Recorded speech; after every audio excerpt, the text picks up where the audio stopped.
नमस्कार, स्वदेश न्यूज देख रहे हैं आप। मैं हूं आपके साथ राखी और बात करेंगे लंका कांड। आर्थिक संकट से जूझ रहे श्रीलंका के राष्ट्रपति गोटबाया राजपक्षे देश छोड़कर मालदीव भाग गए हैं। राजपक्षे के देश छोड़ने से लोगों का गुस्सा और भड़क गया। राजधानी कोलंबो की सड़कों पर प्रदर्शनकारी जमकर उत्पात कर रहे हैं।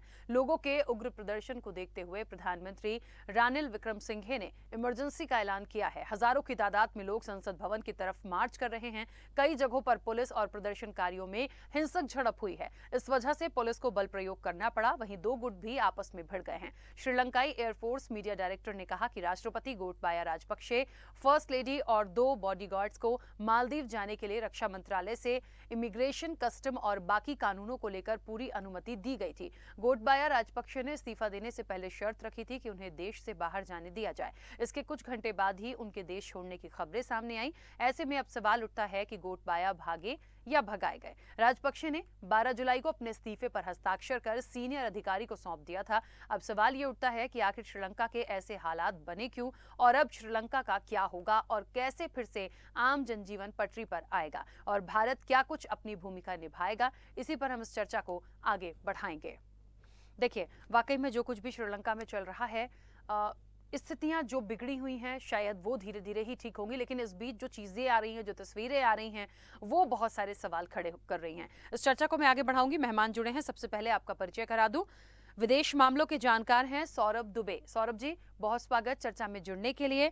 और अमरदीप त्यागी जी हमारे साथ जुड़े हैं, जो रक्षा विशेषज्ञ हैं। अमरदीप त्यागी जी, आपका भी बहुत स्वागत है। चर्चा की शुरुआत सबसे पहले सौरभ दुबे जी आपसे ही करना चाहूंगी। जिस तरीके से ये श्रीलंका की स्थिति परिस्थिति हम देख रहे हैं, काफी दिनों से ये तमाम चीजें चल रही हैं, लेकिन एक सवाल आ रहा है कि गोटबाया वाकई में, हालांकि जिस तरह से बातें हैं कि उन्होंने शर्त रखी थी कि वो इस्तीफा देंगे, उन्हें देश से बाहर जाने दिया जाए, अनुमति हुई, वो चले गए। अब वो चले गए हैं या भाग गए हैं या उनको भगाया गया है, लेकिन ये तमाम चीज़ों की आवश्यकता क्यों पड़ रही है और आने वाले समय में क्या इन तमाम चीज़ों से और गुस्सा नहीं भड़केगा? चीज़ों को ठीक करना है और दूसरी तरफ ये चीज़ें और क्रिएट हो रही हैं, ऐसे में क्या हो सकता है?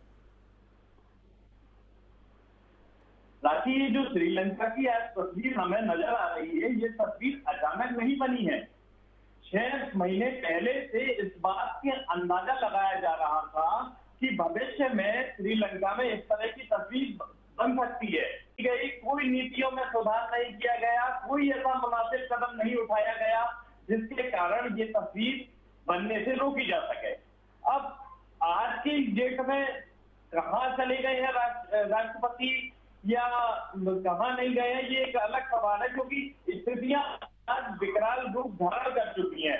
आज देखिए कि इतना सब कुछ होने के बावजूद भी अभी तक जनता को संतुष्ट करने वाला कोई बयान किसी पदाधिकारी की तरफ से नहीं आया है। ना ही विक्रमसिंघे की तरफ से आया है, ना ही गोटाबाया राजपक्षे की तरफ से आया है। फिलहाल जरूरत इस बात की थी कि जनता को संतुष्ट किया जाता, जनता को कोई ऐसा रास्ता बताया जाता कि हम देश को आने वाली परिस्थितियों से निपटने के लिए हम नई दिशा में ले जा रहे हैं या हम सत्ता किसी एक नई व्यवस्था की तरफ अग्रसर कर रहे हैं, हम सत्ता परिवर्तन कर रहे हैं। ऐसा कोई भी बयान किसी की तरफ से नहीं दिया गया तत्काल में कि नई व्यवस्था बनाएंगे। तो नई व्यवस्था क्या बनाएंगे? स्थितियों से निपटने में बेहद ही अभी तक मैं ये कहूँ कि गोटाबाया या राजपक्षे परिवार अक्षम रहा है। हम केवल राजपक्षे को ही दोष नहीं देंगे, हम नीतियों को दोष देंगे, सरकारी नीतियों को दोष देंगे। क्यों? वहां पिछले कई सालों से ऐसा माना जाता रहा, श्रीलंका में दो गुट हैं, एक तमिल गुट है और एक जो दूसरा गुट है वो सिंगली गुट है। तो सिंगली और तमिल के बीच में हमेशा एक, जैसे कहेंगे कि नोक-झोंक जैसी स्थिति छोटी मोटी चलती रही है श्रीलंका में, और सरकार न्यूट्रल वहां नहीं रही, ऐसे आरोप लगते रहे हैं। आज भ्रष्टाचार के आरोप लग रहे हैं, पहले ये आरोप लगते रहे हैं कि सरकार का समर्थन एक गुट विशेष के प्रति, एक वर्ग विशेष के प्रति रहता है। तो अगर किसी सरकार पर, किसी देश में जब इस प्रकार के आरोप लगने लगे, उसकी न्यूट्रलिटी यानी कि उसकी निष्पक्षता पर संदेह होने लगे, तो उस देश की हालात बिगड़ना तय मानिए। अब जो नीतियां बनाई गई, इस प्रकार के कदम उठाए गए, आप देखिए कि फर्टिलाइजर से खेती अचानक से बंद कर दी गई पूरे देश में, जिसका प्रभाव कृषि उत्पादों पर पड़ा। वहां की कृषि पर पड़ा, और कृषि एक अर्थव्यवस्था में महत्वपूर्ण योगदान निभाती है, खासतौर से श्रीलंका जैसे देश में। दूसरी बात, टूरिज्म में आप देख लीजिए, टूरिज्म में जब कोरोना आया तो अचानक से बहुत सारी पाबंदियां लगा दी गई, इतना ज्यादा सख्ती की गई कि उन सख्तियों के असर अब नजर आ रहे हैं। अब आप देखिए कि टूरिज्म एक बहुत बड़ा इकोनॉमी का जरिया होता है, श्रीलंका में आमदनी का जरिया होता है, देश की आमदनी का एक जरिया है, और वो अच्छा खासा प्रभावित हुआ क्योंकि नीतियों में परिवर्तन बेहद जरूरी था, लेकिन नीतियों में एक सकारात्मक परिवर्तन नहीं देखने मिला, बल्कि नकारात्मक परिवर्तन हमें श्रीलंका में देखने को मिला है। राखी, ठीक है, चलिए वापस आती हूँ सौरभ जी। अमरदीप त्यागी जी भी हमारे साथ जुड़े। अमरदीप जी, देखिए इमरजेंसी के हालात हैं, राष्ट्रपति को जहां जाना था वो चले गए हैं, प्रधानमंत्री की स्थिति क्या है ये हम देख रहे हैं, सड़कों पर क्या हो रहा है, संसद भवन को घेरने की बात हो रही है, तमाम चीजें हमारे सामने हैं। ये स्थितियां कैसे सुधरे? और दूसरी चीज की लोगों का गुस्सा जो और बढ़ा है, क्योंकि इस वक्त उनको लगता है कि यदि नीतियों में खराबी थी या कोई और चीजें गलत हुई हैं या जो लोग देख रहे थे, जो चला रहे थे, उनकी गलती थी, तो अब उसको सही करने के लिए कौन आ रहा है? तो ये बहुत महत्वपूर्ण हो गया है श्रीलंका के लिए कि ये हालात सुधरेंगे, क्योंकि पब्लिक जो है वो समझने को तैयार नहीं है। हालांकि भारत की भूमिका की बात करें तो भारत भी अपनी तरफ से कोशिश कर रहा है, लेकिन स्थितियां सुधरती नहीं दिख रही। क्या लगता है आपके नजरिए से अभी इसमें क्या हो सकता है? सबसे पहले तो running away from a crisis situation is not the solution.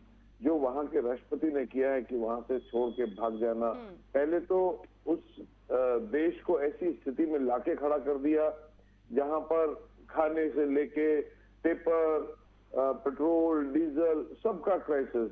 आपने सोचा ही नहीं, आप इतने सालों से आपका पूरा परिवार, पूरा खानदान, सारे भाई भतीजे, everybody sitting on the best of the places, सारे मिनिस्ट्री में बैठे हुए हैं, कोई मिनिस्ट्री लेके बैठेगा, कोई मिनिस्ट्री लेके बैठा हुआ है, एंड अनइंटरप्टेड अनकंट्रोल्ड करप्शन की स्थिति लाके रखी। और फिर जब वहां पर ऐसी सिचुएशन आ गई तो आप वहां से देश छोड़ के भाग गए, तो देश की जनता का गुस्सा तो वाजिब है। तो सवाल यह है कि अब इस क्राइसिस से कैसे निकला जाए। अब निकलने का एक ही तरीका है कि एक जो भी इमरजेंसी गवर्नमेंट, जैसे अभी विक्रम सिंघे जी को वहां पे राष्ट्रपति नियुक्त करने का बात चल रहा है, या शायद डिक्लेयर कर दिया है, उनको बना दिए गए हैं, तो वो सारे जितने भी विपक्षी पक्षी जितने भी दल हैं वहां के, उन सब दलों को जोड़ के बातचीत किया जाए, जनता को रोका जाए अब जो आगे जो सिचुएशन को खराब होने से। दूसरा, जितने भी जैसे पड़ोसी देश है, भारत का भी एक फर्ज बनता है। भारत ने पहले भी उनको एक लोन दिया है और देते रहे हैं, हेल्प करते रहे हैं। भारत जैसे देशों को, IMF को और दूसरे देशों को आगे बढ़कर उनका जो है सिचुएशन को संभालने का फर्ज बनता है।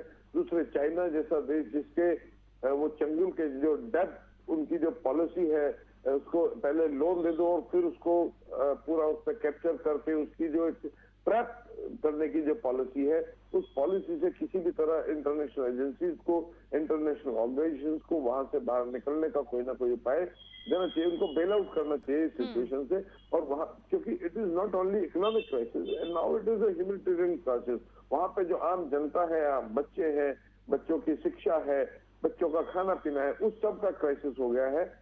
तो देशों को, जो अड़ोसी पड़ोसी देश हैं और जो देश, जो इंटरनेशनल एजेंसीज हैं, उनको सोचना चाहिए, उनको उनकी इकोनॉमी में, उनके जो फूड एंड ग्रेन है उसमें उनको हेल्प आउट करना चाहिए, उनको मतलब सो दैट थोड़ी सी नॉर्मलाइज हो जाए, so that they can cope up with this present situation. और कोई भी इंटरिम गवर्नमेंट बनाकर वहां पर जो है सुधार और जनता को रोकने का प्रयास करना चाहिए, तभी कुछ संभव है। क्योंकि जिस तरह की सिचुएशन वहां पे बनी हुई है, पूरी अराजकता फैली हुई है, ऐसी स्थिति में कोई भी गवर्नमेंट या कोई भी इंटरनेशनल एजेंसी भी कुछ नहीं कर पाएगी। क्योंकि यदि आप कहीं से उनको रिलीफ भी देंगे तो वहां पे लूट मार की स्थिति हो जाएगी। बिकॉज एज ऑफ नाउ जो वहां की पुलिस है, जो एडमिनिस्ट्रेशन है, they are also not able to control the crowd. तो ये देश के जो नेता हैं, जो जनप्रतिनिधि हैं, उनको किसी भी तरह जनता को कंट्रोल करना चाहिए, सो दैट और फिर कुछ इस तरह की मदद दूसरे देशों से लेके अपने उनको कंट्रोल करना चाहिए। ठीक है सौरभ जी, एक महत्वपूर्ण बात यह है कि देखिए जिस तरीके से प्रदर्शन हो रहा है, जो तस्वीरें हम देख रहे हैं, ये सॉल्यूशन तो नहीं है। पब्लिक को कैसे समझाया जाए, वो कैसे समझ जाएं, और देखिए उनकी स्थिति अभी क्या होगी ये हम बहुत अच्छे से समझ सकते हैं क्योंकि वहाँ की पूरा सिनेरियो हमारे सामने है। लेकिन फिर भी आगजनी करने से, झगड़ा करने से, मारपीट करने से, हंगामा करने से ये सॉल्यूशन तो इसका निकलेगा नहीं। अच्छा, इस बीच एक बात और है कि रानिल विक्रमसिंघे को कार्यवाहक राष्ट्रपति जो बनाया गया है, लग रहा है कि उनके बोलने से या बात करने से या चीजों को संभालने से चीजें समझेगी, क्योंकि अभी जो चीजें हो रही हैं वो किसी के भी कंट्रोल में नहीं है।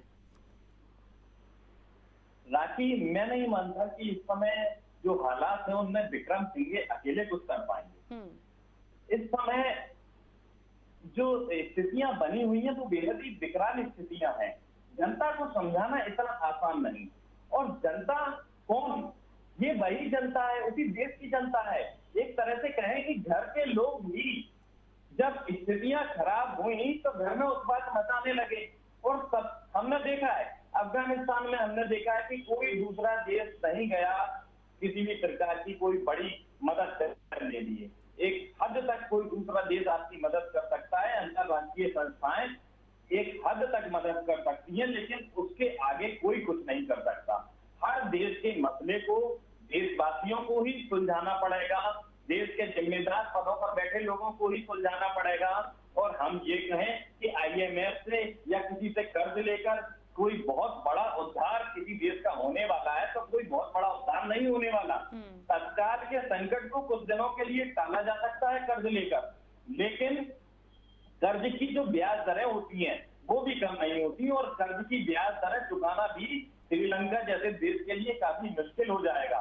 ऐसे में जरूरत इस बात की है कि श्रीलंका को अपनी सभी नीतियों पर, सभी कानूनों पर पुनः विचार करने की जरूरत है। और जब ये पुनः विचार करेंगे तो उसमें बदलाव भी करना पड़ेंगे, और जब बदलाव करेंगे तो उसके बाद नीतियां कुछ इस प्रकार अर्थव्यवस्था को प्रभावित करती हैं कि आपकी आर्थिक स्थिति भी सुधरने की ओर अग्रसर होगी। हालांकि ये बहुत जल्दी नहीं होगा, ये एक बहुत बड़ा लंबा रास्ता है।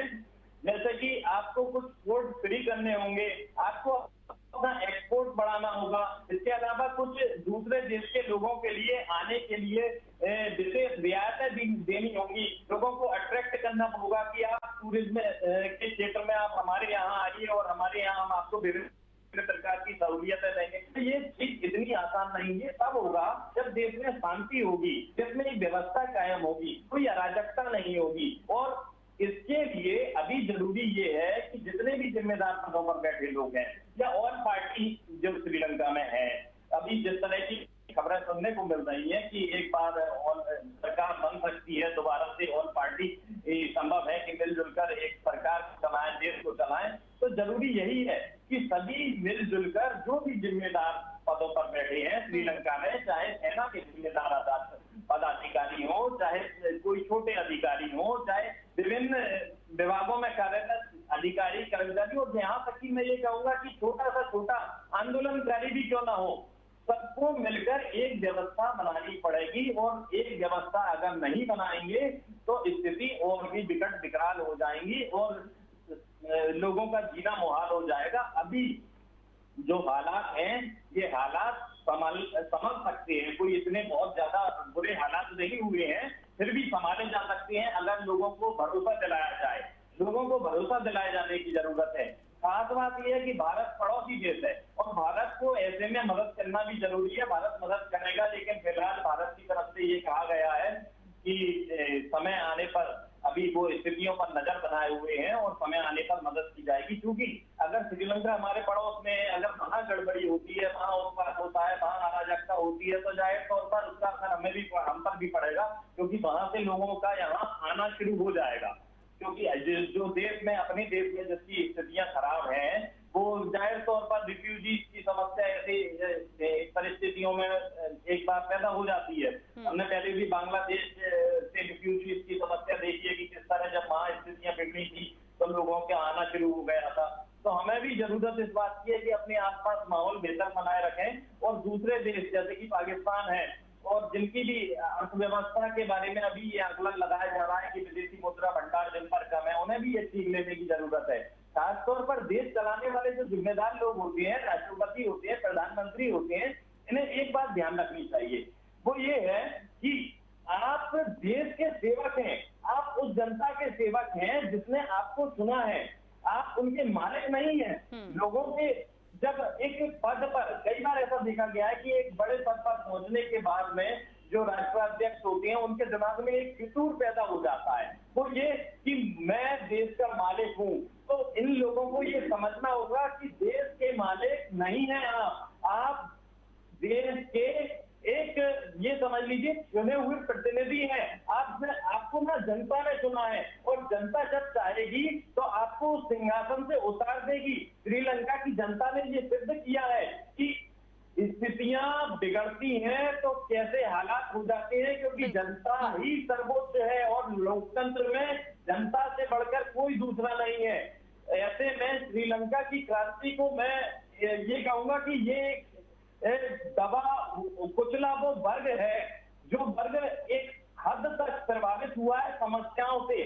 24-24 घंटे, 48-48 घंटे की लाइट कटौती जिसने झेली हो, लाइट की बात छोड़ दीजिए, जिसके पास खाने के लिए ना हो, जिसके पास में कहीं जाने आने के लिए फ्यूल तक का इंतजाम ना हो, ईंधन तक का इंतजाम ना हो, और मौलिक आवश्यकताओं की पूर्ति जैसे कि बिजली, पानी, सड़क, मकान जैसी एक मौलिक आवश्यकताएं जो होती है वो भी उनकी पूर्ति नहीं हो पा रही हो, तब ऐसे में जनता क्या करेगी? जनता उत्पात करेगी, जनता अराजकता करेगी। और ये बात सभी राष्ट्राध्यक्षों को मालूम होनी चाहिए, राष्ट्राध्यक्षों के दिमाग में ये बात बैठी होनी चाहिए। इसलिए जितना भी कार्य कर सकें विभिन्न देशों के राष्ट्राध्यक्ष जनता के हित में कार्य किए जाने चाहिए, क्योंकि उन्हें जनता ने चुना है, जनता ने ही उन्हें सिंहासन पर बिठाया है और जनता जब चाहेगी तो उन्हें सिंहासन से उतार भी सकती है। ठीक है, राखी। ठीक है।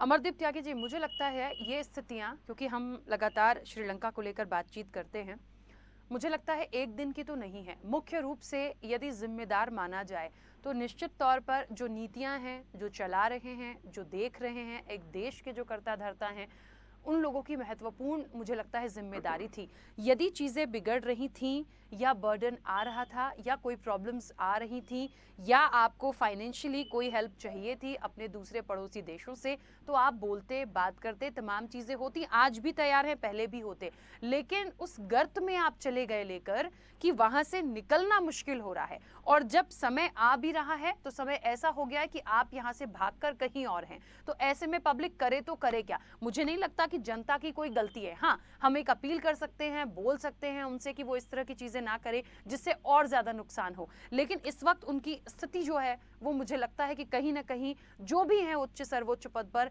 जो देश चला रहे थे, जो नीतियों को समझ रहे थे, मुझे लगता है उन्होंने शायद इसको एक जानबूझ करके गर्त में जाने दिया, शायद संभाल नहीं पाए। जी देखिए, जब राजा विलासिता का जीवन जीने लगे और आम जनता का, देश की जनता का ख्याल ना रखे, तो ऐसी सिचुएशन आती है। जो ये राजपक्षे परिवार है, इन्होंने सिचुएशन देश में एक तरह से, जिससे मोनार्क होता है, जैसे पुराने समय में राजे होते थे, तो खुद राजा बन गए, एक भाई आर्मी स्टाफ बना दिया, दूसरे भाई को विदेश मंत्री बना दिया, तीसरे भाई को कुछ और मंत्री पद दे दिया, और everybody is involve in major corruption. जो बसल ही इज नोन एज मिस्टर 10%। वो हर तरह, यानी कि आप जनता को हर तरह से चूस रहे हैं। जनता का जो कमाई का पैसा है या जनता का जो पैसा है उसको तुम खुद खा रहे हो। जहां देश की जनता को पीने को पानी नहीं है और वहां पे स्विमिंग पूल में जो है पानी जो बर्बाद किया जा रहा है, तो ऐसी स्थिति में जनता का वायलेंट होना तो वाजिब है। लेकिन सिंस नाउ दिस फैमिली और या जो हेड ऑफ द स्टेट था वो वहां से भाग गया है, तो जो देश के दूसरे, मैं कहूंगा कि सोशल ऑर्गेनाइजेशंस हैं, क्योंकि पॉलिटिशियंस तो सारे इसी करप्शन में और इसी में इन्वॉल्व थे, जिन्होंने देश का बिल्कुल ख्याल नहीं रखा, देश में की जो इकोनॉमिक पॉलिसी थी उसका ख्याल नहीं रखा। तो कुछ श्रीलंका कोई जो खरीद की तरफ से देखा जाए या यूं कहें कि प्रोडक्शन के हिसाब से देखा जाए तो इसमें कोई कमी नहीं है। देखो कभी चावल के लिए वो सेल्फ सफिशिएंट होते थे, आज वो राइस के लिए भी क्राइसिस में, खाने के क्राइसिस में, चाय का बड़ा एक्सपोर्टर होता था, उसका एक्सपोर्ट वहां डाउन हो गया। आपके जितने भी मसाले हैं, मसालों का बड़ा एक्सपोर्टर श्रीलंका होता था, उनका सारा एक्सपोर्ट घट गया, इंपोर्ट होता जा रहा है। आप दुनिया से कर्ज पे कर्ज लिए जा रहे हैं। तो ये पॉलिसीज जो हैं वो दर्शाती है कि आपने उनका कोई सोचा ही नहीं, और ये प्री प्लान था कि एक दिन जब ऐसा आएगा तो आई विल रन अवे। ऐसा इससे नजर आता है कि ये सारा जो भागने का प्लान जो था ये सारा पहले से बना हुआ था। दूसरा, अचानक से आपने जो फर्टिलाइजर्स का इंपोर्ट बंद कर दिया, जनता को फोर्स किया कि आप जो है वो ऑर्गेनिक कल्टीवेशन पाइए, उसका प्रोडक्शन खत्म हो गया, डाउन हो गया। अचानक से आप किसी भी पॉलिसी को कोई भी इम्प्लीमेंट करेंगे तो उसमें दिक्कत तो आएगी, और दिक्कत का आपने कोई सॉल्यूशन नहीं ढूंढा। तो ऐसे में जनता क्या करे? नाउ जो मैं तो कहूंगा कि सोशल ऑर्गेनाइजेशन जो है या जो वहाँ के एडमिनिस्ट्रेटर्स हैं, they should look into it. यदि वो अपने देश को या जनता को बचाना चाहते हैं, क्योंकि पॉलिटिशियंस के काबू से बाहर है, अब शायद पॉलिटिशियंस की ये सुन नहीं है, तो जो सोशल ऑर्गेनाइजेशन है, जो देश की जनता का ख्याल रखने वाले लोग हैं, they should come up, they should come forward. और या मैं कहूँ कि जो उनका यू कैन से जो ब्यूरोक्रेट्स हैं, they should come up and they should take over the situation. और फिर दूसरे देशों से, जो मैंने इनिशियली भी कहा था कि भारत है या और दूसरे इंटरनेशनल ऑर्गेनाइजेशन है, उनसे सॉफ्ट लोन या ऐसा लोन विदाउट इंटरेस्ट वाला लोन वगैरह, बहुत सारे देश हैं जो इस तरह की चैरिटी और इस तरह के हेल्प आउट करने में विश्वास रखते हैं और हेल्प करेंगे भी। तो तब तो ये संभव है। देखिए, आफ्टर तमिल जो विद्रोह था या तमिल सिविल वॉर जो था, उसको खत्म करने के बाद राजपक्षे परिवार जो है वो एक तरह से निरंकुश हो गया, and they were not bothered कि वो जनता के लिए क्या कर रहे हैं क्या नहीं कर रहे, वो अपने लिए जो है वो उस काम में इन्वॉल्व है। तो ऐसे में अभी जो बाकी लोगों का दायित्व बनता है कि किसी भी तरह इस सिचुएशन को, जनता को कंट्रोल करें, क्योंकि अब फर्दर वो जो नेशनल एसेट्स हैं उनको डिस्ट्रॉय कर रहे हैं, and this is not the solution. आप देश के एसेट्स को, देश की बिल्डिंग्स को, उनको नुकसान पहुंचा के कुछ अचीव नहीं कर सकते।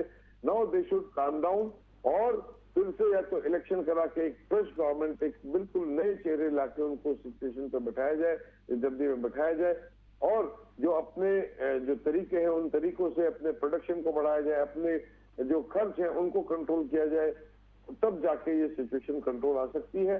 और इस इंटरनेशनल ऑर्गेनाइजेशन जैसे IMF है, वर्ल्ड बैंक है, they should look into it, because वो किसी एक देश को इस तरह मरने के लिए या इस तरह से क्राइसिस में नहीं छोड़ सकते, और उसका इम्पैक्ट खाली उसी देश पे नहीं है और दूसरे देशों में पड़ेगा, भारत पे उसका इम्पैक्ट आएगा, क्योंकि वहां से ऑलरेडी जो है माइग्रेशन शुरू हो गया है, विस्थापन शुरू हो गया है।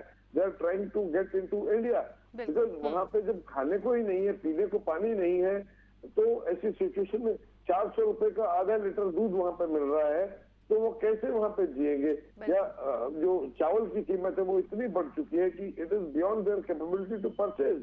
तो नाउ इट इज राइट, और you can say right time to India to react. और जो हमारा जो वसुधैव कुटुंबकम का जो हमारा एक फिलॉसफी है, उसमें हम एक कुटुंब की तरह एक पड़ोसी को हमें ध्यान देना चाहिए, and we should help them out, and बाकी भी हमें मोटिवेट करना चाहिए दूसरे ऑर्गेनाइजेशंस को, सो दैट यहाँ का ये क्राइसिस जो है, ये ह्यूमैनिटेरियन क्राइसिस जो है, उससे ये बेल आउट हो सके। बिल्कुल, चलिए समय हो गया है। आप दोनों मेहमानों का बहुत शुक्रिया इस चर्चा में जुड़ने के लिए। चर्चा चल रही है श्रीलंका की, और देखिए जहां तक जो जनता कर रही है या जो श्रीलंका में हम देख रहे हैं, कहते हैं ना लंका कांड, जिस पर हमारी चर्चा, बात यही है कि राष्ट्रपति जो हैं वो भाग चुके हैं या भगाए गए हैं, जो भी बात है, लेकिन फिलहाल जनता को कंट्रोल करना बहुत जरूरी है। जो प्रॉपर नीतियां हैं उस पर बैठकर अब बात करने की जरूरत है। भारत की जहां तक बात आ रही है कि भारत हेल्प करेगा, भारत के साथ साथ जो और पड़ोसी मुल्क है वो भी मदद करेंगे, लेकिन पहले जो स्थितियां हैं इन्हें संभालना बहुत जरूरी है। चर्चा में इतना ही, दीजिए इजाजत, नमस्कार।